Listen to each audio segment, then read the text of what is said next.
Praise the Lord, hallelujah. आप सबों के साथ ये सुंदर अवसर प्रभु ने मुझे दिया, उसके लिए मैं बहुत प्रभु का आभारी हूँ, प्रभु के इस अनुग्रह के लिए। और सचमुच में मैं आपको आपकी इच्छा को जब देखता हूँ, आपकी ख्वाहिश जो है प्रभु से सीखने के लिए, तो मैं भी बहुत ही खुश हो जाता हूँ। आइए हम अब देखेंगे, हमने सीखा है वो जल्दी से हम उसका एक रिवीजन करेंगे और आगे बढ़ेंगे। हमारे उद्देश्य ये है कि हम सीख लें कि बाइबल जो है हमको जिम्मेदारी के साथ यूज करना है, और व्याख्या के मूल सिद्धांत क्या है वो मैंने आपको कल सिखा दिया था, ठीक है ना। और ABC भी कल बताया मैंने, और D आने वाले दिन कल हम देखेंगे। और ABC अंग्रेजी में एप्पल, बनाना, कोकोनट या सेब, केला, नारियल के बारे में है, और हम वो देखेंगे। अच्छा, अब मैं फिर से आपको एक सुसमाचार की तरफ ले जा रहा हूं। वहां पर मरकुस की पुस्तक 10 के 25 में यीशु मसीह ऐसा कहते हैं कि सुई के, क्या कहते हैं कि सुई के परमेश्वर के राज में धनवान के प्रवेश करने से ऊंट का सुई के नाके में से निकल जाना सहज है। तो इसका मतलब क्या है? कुछ लोग कहते हैं शायद यरूशलेम में एक दरवाजा था जिससे वो ऊंट जा सकता था, परंतु उसके पीठ से जो कुछ बोझ है वो निकालने के बाद, मतलब पश्चाताप करने के बाद। परंतु हमें बहुत सिंपल बात है, बहुत ही सरल बात है। जब हम कहते हैं कोई भी भाषा में जब हम कहते हैं, कई बार हम क्या कहते हैं, हम अपनी बातों को बड़ा बड़ा के कहते हैं। हिंदी में उसका एक शब्द है अतिशयोक्ति, अंग्रेजी में कहते हैं हाइपरबोली, ठीक है। उसको बड़ा चढ़ा के हम कहते हैं। हम यदि ये किसी को कहते हैं, हम कहते हैं अरे तू 1000 साल में भी नहीं कर पाएगा। हमको मालूम है ये व्यक्ति 1000 साल तो जीना नहीं है, फिर भी हम बड़ा चढ़ा के कहते हैं। हमारी भाषा शैली में ये एक लिटरेरी डिवाइस है।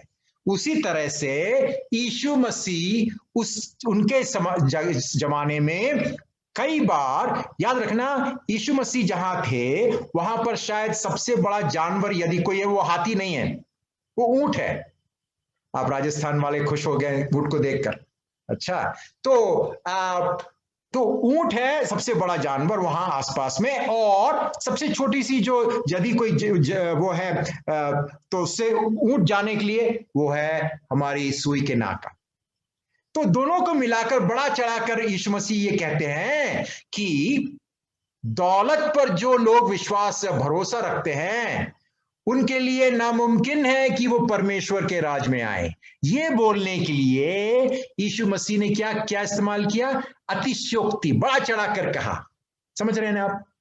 तो याद रखना, कई बार जब हम बाइबल को पढ़ते हैं तो याद रखना है कि हम भाषा में अलग अलग चीजों का उपयोग करते हैं। तो अतिशयोक्ति, हाइपरबोली, ज्यादा बड़ा चला के कहना, वो है यीशु मसीह यहां वो कह रहे हैं। अच्छा, अब हम पुराने नियम के उस पद को देखने जा रहे हैं जो नीति वचन 22। खोलिए अपने बाइबल को, भजन संहिता के बाद में आता है नीति वचन, ठीक है। नीति वचन 22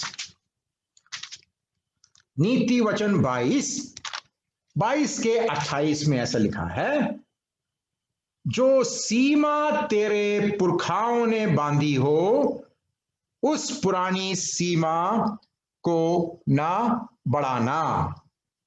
जो सीमा तेरे पुरखाओं ने बांधी हो उस पुरानी सीमा को ना बढ़ाना।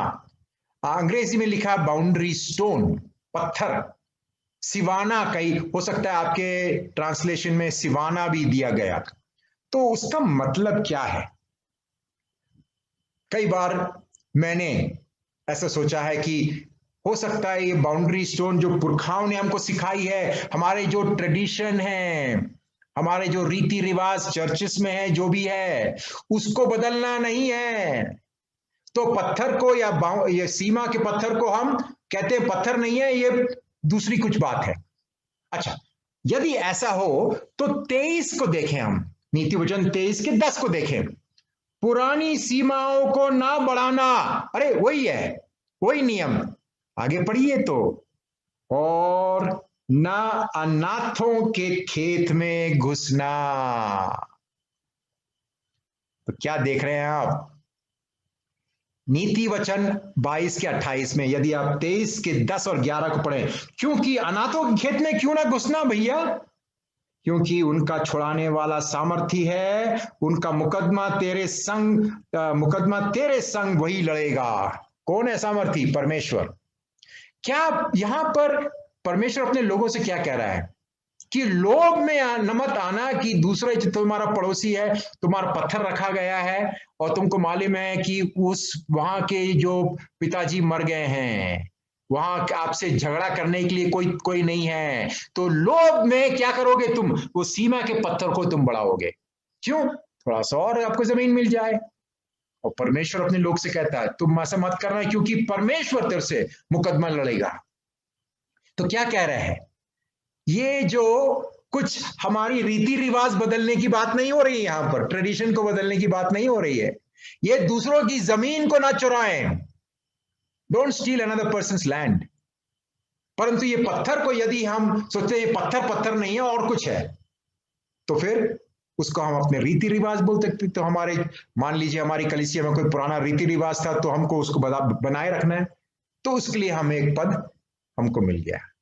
नहीं नहीं दोस्तों, आपको यहां पर हमको ये पता लगाना है, भेद करना है कि ये पत्थर पत्थर है, सीमाओं का पत्थर। और आगे हमने पढ़ा तो पता लग गया, दूसरे के खेत में मत जाना, है कि नहीं? छोटी सी बात, हमारे देश में आपको मालूम है कई बार हम झगड़ा हमारे क्यों होता है? खेत के बारे में, हमारी जमीन के बारे में, भाई भाई के बीच में झगड़ा हो जाता है। लोग चोरी कर लेते हैं, जिनके पास पावर है, गुंडे हैं, तो हम किसी और का जमीन ले लेते हैं। परमेश्वर अपने अपने लोगों से कह रहा है चोरी से किसी की जमीन मत लेना। अच्छा, अब हाँ, ये जो कहानी जो आपको सबको मालूम है मरकुस 12 में, वो विधवा की कहानी है कि नहीं? अच्छा, ये विधवा की कहानी से हम क्या सीख सकते हैं? हम क्या सीख रहे हैं अभी आज रात हम बैठ के क्या सीख रहे हैं? एक छोटी सी बात जो बहुत बड़ी बात है कि हम जब बाइबल पढ़ते हैं उसको संदर्भ में पढ़ें,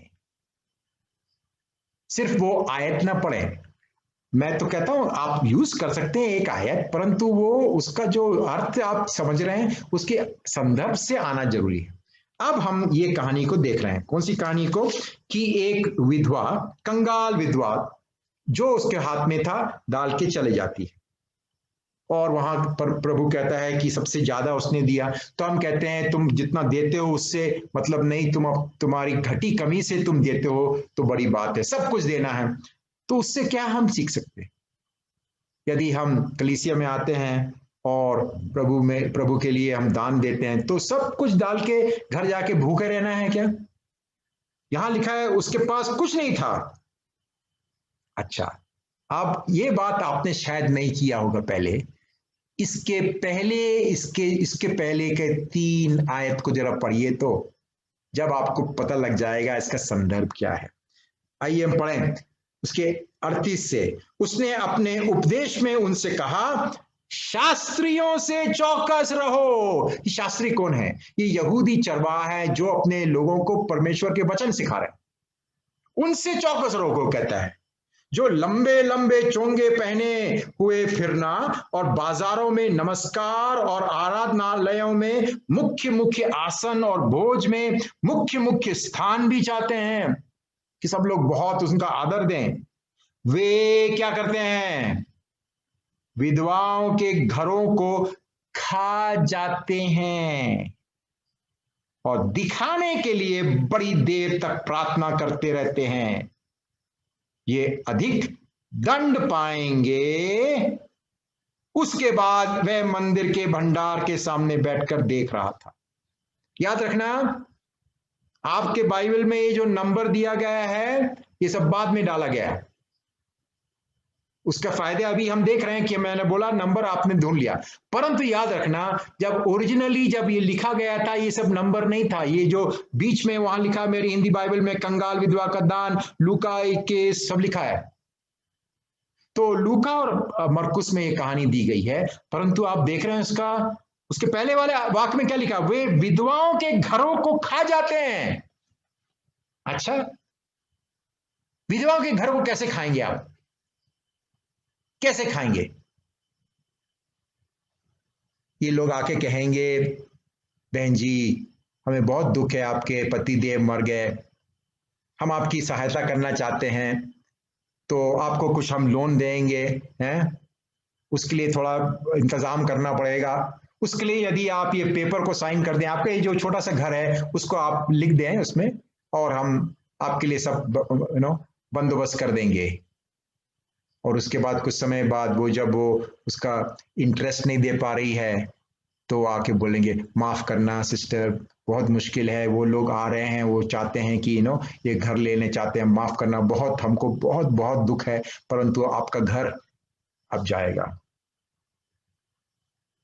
तो ये कहानी हमको प्रभु के लिए कैसा देना है उसके बारे में नहीं है। ये कहानी इज़राइल के इस समुदाय को दिखाती है, वहां पर इज़राइल के जो प्रभु के वचन सिखाने वाले वो खुद विधवाओं के घरों को खा रहे हैं।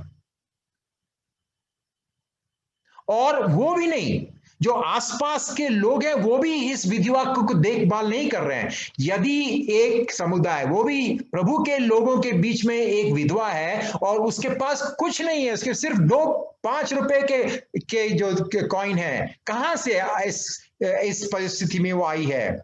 इसलिए आई है क्योंकि जो इज़राइल के शास्त्री लोग थे उनको सिखाने की जरूरत थी। पुराने नियम में क्लियरली लिखा है कि हमको जो दशवांश करेक्ट करना है ये विधवाओं को देखने के लिए, ऐसा नहीं कि उनके घर को हम खा लें। आप देख रहे हैं ये जब पढ़ते हैं आप उसके संदर्भ में इसका मतलब क्या हो गया, कितना इससे ज्यादा रिच बात है। हमारी देने के लिए नहीं है कि हमने हमारे बीच में यदि ऐसे विधवा, ऐसे गरीब लोग हैं हमारे समुदाय में, तो उनको देखने का काम हमारा है। नहीं तो हम विफल हुए हैं, हम फेल हो गए हैं। यदि हम परमेश्वर के लोग बाइबल पढ़कर गरीब हमारे बीच में, विधवाओं हमारे बीच में, उनका हम देख नहीं बाल कर रहे हैं, तो फिर प्रभु हमसे खुश नहीं है। अच्छा, समझ में आ रहा है ना? अच्छा, मैं आज थोड़ा 9 बजे तक जाऊंगा, और क्योंकि जल्दी से ये बातें हमको सीखनी है, ठीक है? अब हम पढ़ेंगे जो श्रेष्ठ गीत में लिखा है, श्रेष्ठ गीत 2:1 में लिखा है, शारोन का गुलाब, शारोन का गुलाब, श्रेष्ठ गीत 2:1 में।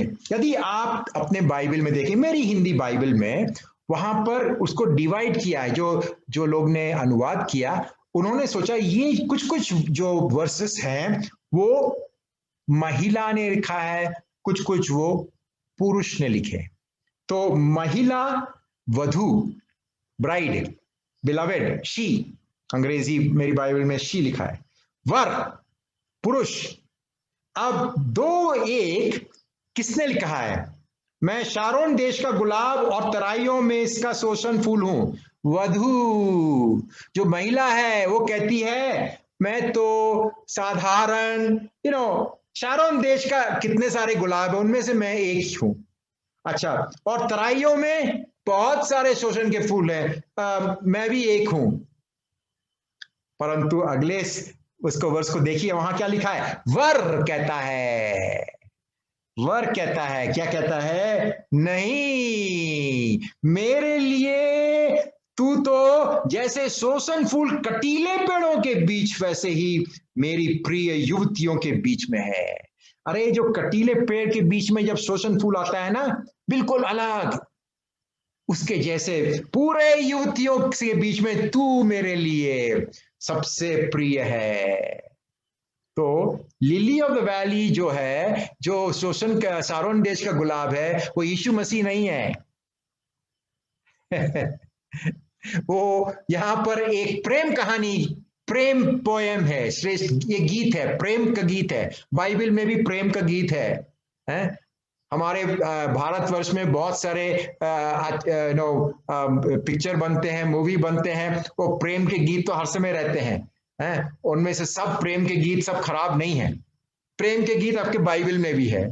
तो यहां पर जो लड़की कहती मैं तो बहुत ही साधारण एक फूल हूं, नहीं, जो वधु की वर कहता है नहीं, तू मेरे लिए कटीले पेड़ों से बेलों में एक अलग है। सो दो, कितनी कितनी सुंदर बात है। ये यीशु मसीह के बारे में नहीं है, तो ये वधु है, दुल्हन। यदि आपको स्पिरिचुअली देखना है तो ये हम हैं। परमेश्वर हमसे कहता है, ओ कटीले पेड़ों के बीच में तू मेरा प्रिय है। हम सब प्रभु के लोग, प्रभु के लिए कितना प्रिय, कितनी सुंदर बात है कि नहीं? आइए हम प्रभु यीशु मसीह की इस कहानी यूहन्ना के 2:4 में प्रभु अपने मां से कहता है, हे महिला। अच्छा, अपने आप को, बहुत सिंपल बात है कि यीशु मसीह हिंदी में तो बोल नहीं रहे, ना तो अंग्रेजी में वुमन बोल रहे हैं। अच्छा, यूहन्ना की पुस्तक उस जमाने में जो ज्यादातर मशहूर जो भाषा थी वो यूनानी भाषा, ग्रीक भाषा थी, ठीक है ना? उस यूनानी भाषा में जो शब्द का उपयोग किया गया है वो गुनाई है। गुनाई का मतलब जो स्त्री का यूनानी शब्द है गुने। वहां से आपको शायद आपने सुना होगा गायनाकोलॉजी है। यदि स्त्रियों का कुछ काम है तो डॉक्टर के पास जाते हैं, वो लोग गायनाकोलॉजिस्ट के पास जाते हैं, तो गुने से आता है। जब आप किसी स्त्री को यदि आप सम्मान पूर्वक आप बुलाएंगे तो उनको गुनाई, किसमें? यूनानी संस्कृति में। तो यूनानी संस्कृति में जब उनको आप कहते हैं तो सम्मानजनक शब्द है, परंतु जब उसको अनुवाद करते हैं तो महिला वो ठीक नहीं आता है। इसलिए मैं सोचता हूं यदि हिंदी में शायद हम श्रीमती का इस्तेमाल कर सकते हैं, या बहुत सारे भाषाओं में, जैसे मैं जानता हूं तेलुगु में और कन्नड़ा में, यहां पर अम्मा का उपयोग किया गया है, अम्मा, क्योंकि वो महिला जब हम करते हैं, महिला का उपयोग वो ठीक नहीं आता है कि नहीं? तो याद रखना, ये यीशु मसीह ने अपनी मां को महिला नहीं कहा हिंदी में, ठीक है? जो भी कहा वो अरामी में कहा, और यूहन्ना ने यूनानी में लिखा, और यूनानी में बिल्कुल सम्मानजनक है। परंतु जब हम दूसरी भाषा में जब उनका अनुवाद करते हैं, थोड़ी मुश्किल की बात है। तो घबराए ना, हमारी सब बाइबल में जो मुख्य बात है वो बिल्कुल सही है। और हमको सबको समझने के लिए, जो आपकी हिंदी बाइबल में है या जो भी मराठी बाइबल में, सबसे महत्वपूर्ण बात तो बिल्कुल सब चीज क्लियर है। अच्छा, अब हम अभी तक क्या कर रहे थे? सेब खा रहे थे, सिर्फ एक उसको देखकर हम खा रहे थे। कितनी सरल बात है। और कुछ सोचे हमने कि अरे यीशु मसीह ने तो हिंदी में तो नहीं बोला होगा, तो फिर किसने कहा होगा? तो वो हमने समझा। अब हम संदर्भ के दूसरे स्तर में जा रहे हैं जल्दी से, और उसमें 3 या 4 में आज समय होगा हम देखेंगे, और शायद आगे जो नारियल शायद खाने को कल हमको मिलेगा। अच्छा, ये केले को कैसे खाते हैं? अभी आप देख रहे हैं सामने केला है, इसको ऐसा नहीं खाते हम, जो हम देख रहे हैं वो नहीं खाते हैं, परंतु हमको छीलना पड़ेगा उसको। तो या सोचिए, जैसे आप ये पद को पढ़ रहे हैं, ये एक दूसरे संस्कृति में लिखी गई है, और हम दुनिया के अलग अलग संस्कृति में इसको पढ़ रहे हैं। तो हमारे लिए कई बार बात हमको शायद, या जब तक हमको ये नहीं मालूम कि ये इसकी संस्कृति, इसके संदर्भ की जो संदर्भ है, हमको थोड़ा सा मिल जाए उसके बारे में, तो हम और भी अर्थ को समझ लिए। याद रखना, संदर्भ ही से हमारा सब चीज समझ आती है। अच्छा, तो सबसे पहले वाला जो हम देखेंगे, यूहन्ना के 15:1, यीशु मसीह कहते हैं, मैं क्या हूं? सच्ची दाखलता मैं हूं और मेरा पिता किसान है। दाखलता। अच्छा, दाखलता क्यों कहा यीशु मसीह ने? अब इसको समझने के लिए आपको कुछ बाइबल के थोड़ा ऐतिहासिक संदर्भ को समझना जरूरी है। तो और भी थोड़ा बाइबल पढ़ना है। अच्छा, उसके सांस्कृतिक उपयोग को समझना है। तो मैं आपको जल्दी से दो बाइबल के पार्ट्स आपको दिखाना चाहता हूं। जल्दी से आप मेरे साथ खोलेंगे तो भजन संहिता 80 खोलें। भजन संहिता 80। भजन संहिता 80 में ऐसा लिखा है, 8 से पढ़ेंगे तो लिखा है, भजन संहिता 80 8, तू मिस्र से एक दाखलता ले आया और अन्य जातियों को निकालकर उसे लगा दिया। देखिए 14 आयत में क्या लिखा, हे सेनाओं के परमेश्वर फिर आ, स्वर्ग से ध्यान देकर देख और इस दाखलता की सुधि ले। मिस्र से परमेश्वर ने क्या लाया? एक पेड़ को लाया? नहीं, इज़राइल को लाया। तो यहां दाखलता क्या है? इज़राइल है। यशायाह को खोलें, यशायाह 5 को खोलें। यशायाह 5, आइज़ाया 5। यशायाह 5 में लिखा है,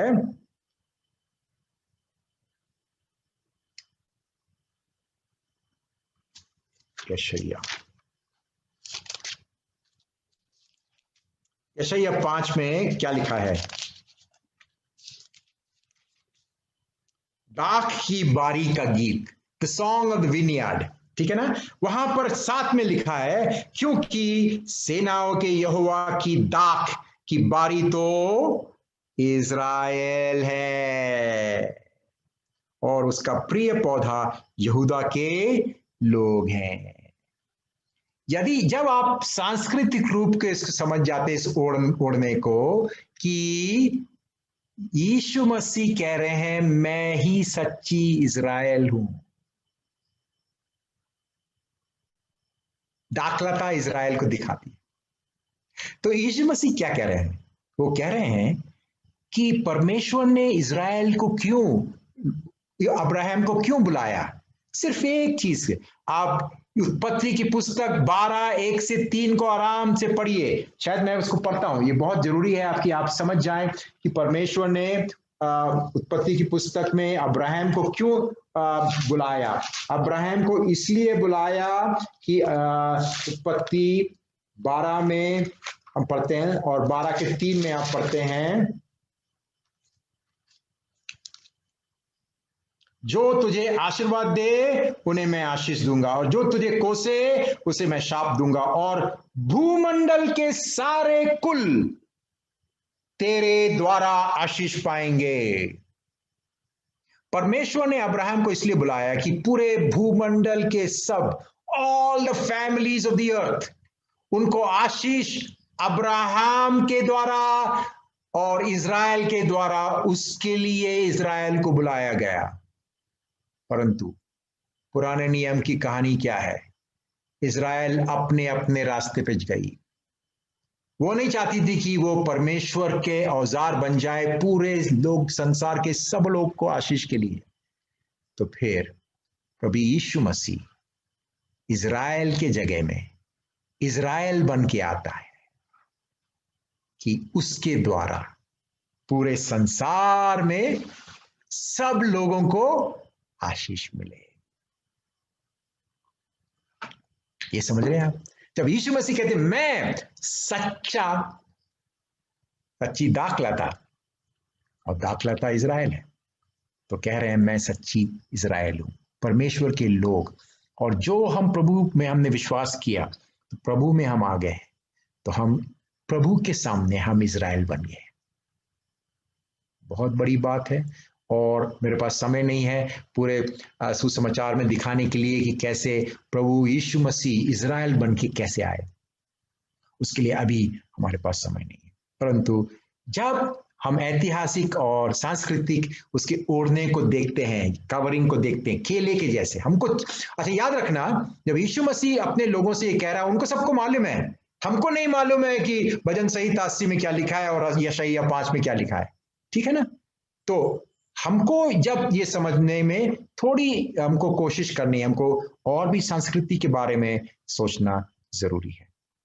आइए हम अब वो जाना माना दृष्टांत को देखेंगे। लूका 10 में जो दृष्टांत हम देखते हैं, लूका 10 का जो दृष्टांत है, इसको हम कई बार दयालु सामरी का दृष्टांत कहते हैं।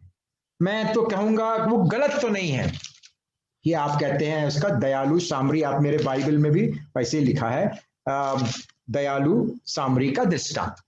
याद रखना, जो आपके बाइबल में ऐसे जो शब्द लिखे हैं दयालु सामरी का दृष्टांत, ये लूका ने नहीं लिखा, ये जो अनुवाद करने वाले लोगों ने लिखा है, ठीक है।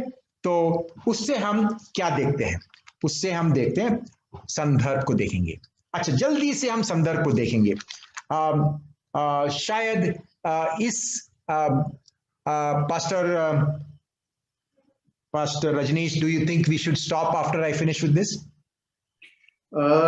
ये सर इसके बाद में रुक लेंगे, फिर मैं अनाउंसमेंट करके पास्टर रिचर्ड कंक्लूड करेंगे, आप इसके बाद में। Very good, very good. तो मैं इसको समझा देता हूं, ये दृष्टांत क्या है, ये दृष्टांत क्या है। आइए आपके बाइबल को खोलें, याद रखना संदर्भ को देखना है। अच्छा, तो हम 9वें अध्याय को देख सकते हैं। 9वें अध्याय में यीशु मसीह अपने सेवकों को भेजता है और उसके 6वीं आयत को देखें। अतः वे निकलकर गांव-गांव सुसमाचार सुनाते और हर कहीं लोगों को चंगा करते हुए फिरते रहे। कौन? यीशु मसीह के चेले जा रहे हैं, प्रचार कर रहे हैं, चंगा कर रहे हैं, बहुत अच्छी बात है। अब हम आते हैं 50, उसके बाद 51 है। जब 51, जब उसके ऊपर उठाए जाने के दिन पूरे होने पर थे, तो उसने यरूशलेम जाने का विचार दृढ़ किया। उसने अपने आगे दूत भेजे, वे समारिया के एक गांव में गए और उसके लिए जगह तैयार करें, परंतु उन लोगों ने उसे उतरने ना दिया, क्योंकि वे यरूशलेम जा रहे थे। तो समारिया के एक गांव से गुजरे और समारिया के गांव ने कहा, आप रात में हमारे यहाँ रुकिए। ये नहीं कहा कि हम आपको खत्म कर देंगे आओगे तो, नहीं, यहां हमारे पास आप नहीं रहिए। ये देखकर उसके चेले याकूब और यूहन्ना ने कहा, हे प्रभु, क्या तू चाहता है कि हम आज्ञा दें कि आकाश से आग गिरकर उन्हें भस्म कर दे? आप देख रहे हैं, इसके पहले हमने पढ़ा कि वो प्रचार कर रहे हैं, चंगा कर रहे हैं। सामरी गांव में आए तो सब लोगों को खत्म करने को तैयार हो गए हैं। ऐसा क्यों? जब आप इसकी संस्कृति को समझेंगे, यहूदी लोग और सामरी लोगों के बीच में शत्रुता थी। यहूदी लोग सामरी को अपना शत्रु समझते थे। आप यूहन्ना के 8 और 48 को यदि पढ़ेंगे, यूहन्ना 8:48 में जब यहूदी लोग यीशु मसीह से गुस्सा हुए तो उन्होंने क्या कहा? यहूदी लोग ने कहा, यूहन्ना के 8:48 में वहां कहा, ये सुन, यहूदी ने उससे कहा, क्या हम ठीक नहीं कहते कि तू सामरी है और तुझ में दुष्ट आत्मा है? तो मतलब यहूदी लोग के बीच में सामरी एक गाली है, गाली। यदि आप किसी को दुष्ट आत्मा, भ्रष्ट आदमी कहेंगे या सामरी कहेंगे, यहूदी के बीच में वो गाली है।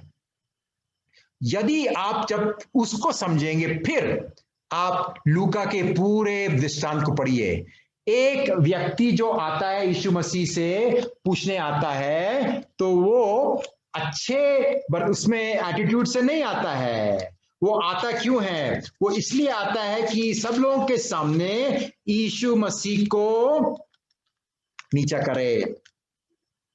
और एक व्यवस्थापक उठा और ये कहकर उसकी परीक्षा करने लगा। यीशु मसीह को एग्जाम दे रहा है, परीक्षा दे रहा है। तो यीशु मसीह समझ गया है वो क्यों प्रश्न क्यों पूछ रहा है, वो यीशु मसीह की परीक्षा ले रहा है। तो यीशु मसीह ने उससे कहा, याद रखना, ये सब यहूदी लोग हैं। एक यहूदी व्यक्ति रास्ते पे गिरा है, पिट गया है, मरने वाला है। उसके खुद के 2 लोग आके चले गए हैं, परंतु अब कौन आ रहा है? एक सामरी आ रहा है। याद रखना, पिछले अध्याय में क्या देखा हमने? यीशु मसीह के यहूदी चेले एक पूरे सामरी गांव को खत्म करने को तैयार हैं। तो आप समझ सकते हैं कि कैसे यहूदी लोग सामरी को कैसे समझते हैं। और जब आप मर रहे हैं, यहूदी एक दृष्टांत है, तो वो तुम्हारा जो शत्रु था वो तुम्हारी जान बचा लेता है। यदि तुम्हारा शत्रु जो तुम उसको खत्म करने चाहते थे पर उसने तुम्हारी जान बचा ली, तो तुम्हारा पड़ोसी कौन हुआ? प्रभु हमको सिखा रहा है कि तुम मेरे चेले बनोगे ना, तो तुमको तुम्हारे शत्रु से भी प्रेम करना जरूरी पड़ेगा। जरूरी नहीं पड़ेगा, तुमको पवित्र आत्मा शत्रु से प्रेम करने की सामर्थ्य देगा। देखा ये कहानी कितनी बदल गई है। ये किसी स्ट्रेंजर को, किसी देखा नहीं, वो आके उसने हमको हेल्प कर दिया, वो अच्छी बात है। परंतु जब तुम्हारे शत्रु ने, जो तुम उसको खत्म करना चाहते थे, उसने तुम्हारी जान बचा ली, तो अब तुम्हारा शत्रु कोई नहीं रहा।